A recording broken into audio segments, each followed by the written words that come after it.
राज्यसभा में बड़ी एनडीए की ताकत, दो तिहाई बहुमत से कुछ कदम दूर। लोकसभा में क्या है नंबर गेम?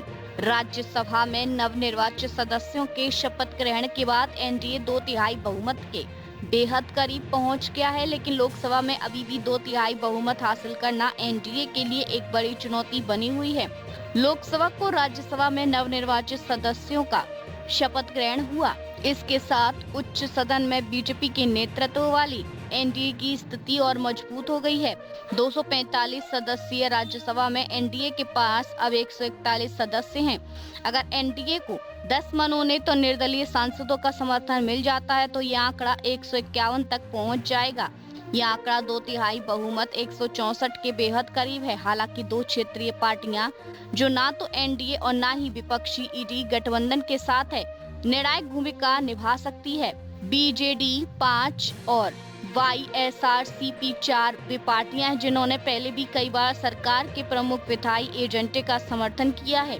उनके समर्थन मिलते ही एनडीए की संख्या 160 तक पहुंच सकती है। बीजेडी 5 और वाईएसआरसीपी 4 वे पार्टियां जिन्होंने पहले भी कई बार सरकार के प्रमुख विधायी एजेंडे का समर्थन किया है।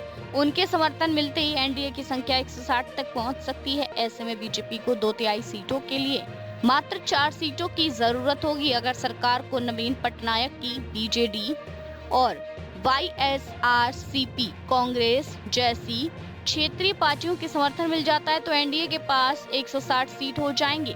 बताते चलें कि संसद का मानसून सत्र शुरू होने वाला है।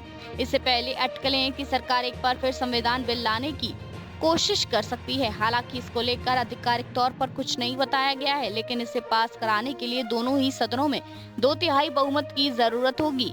राज्यसभा में तो एनडीए 2 तिहाई बहुमत के बेहद करीब है, लेकिन लोकसभा में अभी भी 2 तिहाई बहुमत पास एनडीए के सामने बड़ी चुनौती है।